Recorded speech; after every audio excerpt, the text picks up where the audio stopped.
আসসালামু আলাইকুম। আসলে একটা বিষয় না বললেই নয় এবং এই বিষয়টা প্রত্যেক মুসলমানের জন্য এই মুহূর্তে প্রয়োজন এবং আমি যেটা বলছি সেটা শুনবেন মনোযোগ সহকারে এবং বোঝার চেষ্টা করবেন।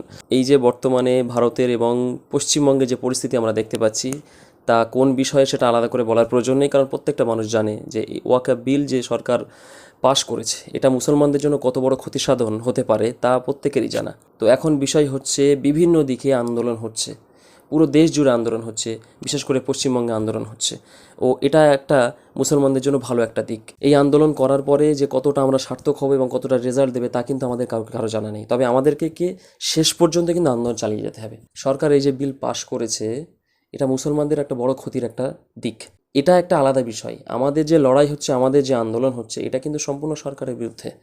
হ্যাঁ, এটা কিন্তু আমাদের মাথায় রাখতে হবে যে এই আন্দোলন, এই প্রতিবাদ এটা কিন্তু অন্য কোনো ধর্মের মানুষের সঙ্গে হচ্ছে না, এটা আমাদের সরাসরি বিজেপি সরকারের বিরুদ্ধে।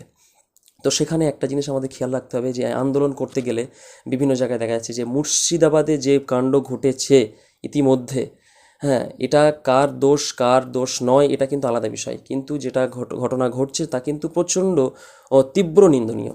তো সেই বিষয়ে আমাদেরকে খেয়াল রাখতে হবে। আন্দোলন অবশ্যই করতে হবে, কিন্তু সেই আন্দোলন যাতে শান্তিপূর্ণ হয় সেই চিন্তাভাবনা আমাদেরকে মাথায় রাখতে হবে এবং যাতে কোনো রকম কোনো অন্য ধর্ম এবং হিন্দু ধর্ম, এই যে যারা হিন্দু ধর্ম বিশেষ করে খেয়াল রাখতে হবে এই আন্দোলনের প্রভাবে তারা যেন তাদের প্রতি যেন কোনো খারাপ প্রভাব না পড়ে।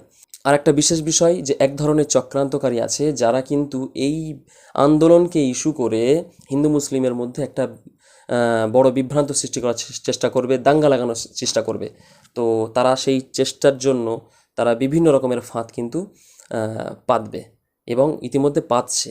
তবে প্রত্যেকটা মুসলমানকে এই আবেগকে নিয়ন্ত্রণ করে খেয়াল রাখতে হবে যেন তাদের কোনো রকম কোনো ফাঁদে পা না দেওয়া হয়, এটা খেয়াল রাখতে হবে। আর যদি তাই হয়ে যায়, যদি দাঙ্গা পরিস্থিতির সৃষ্টি হয় বা যদি খারাপ কিছুর সৃষ্টি হয়, খারাপ পরিস্থিতির সৃষ্টি হয়, তাহলে একটা জিনিস আমাদের কিন্তু মূল উদ্দেশ্য কিন্তু ব্যর্থ হবে।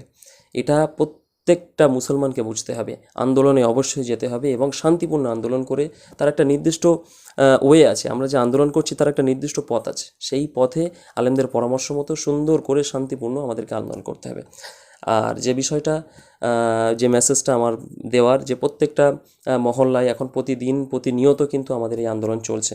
তো সেই জন্যই প্রত্যেকটা মহল্লার প্রত্যেকটা মসজিদের ইমাম সাহেবদের উচিত হবে এবং আলেমদের উচিত হবে তার মহল্লার মানুষদেরকে নিয়ে ভালোভাবে এই মেসেজটা পৌঁছানো, যাতে যেখানে যেখানে আন্দোলন হচ্ছে আন্দোলনে অবশ্যই আন্দোলনের জন্য আহ্বান জানানো এবং এই শান্তিপূর্ণ আন্দোলন যাতে মানুষ উগ্র ভূমিকা না পালন করে এবং চক্রান্তকারীদের ফাঁদে না পা দেয়। এইটুকু বিষয় প্রত্যেকটা মুসলমানকে বুঝতে হবে আর শান্তিপূর্ণ আন্দোলন করতে হবে। এতটুকুই বলার, আশা করি আপনারা বুঝবেন এবং সেই মোতাবেক আন্দোলন করবেন। হ্যাঁ, দোয়া রইল সকলের জন্য। আর আল্লাহ চাইলে বিজয় আমাদেরই হবে ইনশাআল্লাহ এবং এই সরকারও আমাদের এই ওয়াকফ বিল প্রত্যাহার করে নেবে ইনশাআল্লাহ।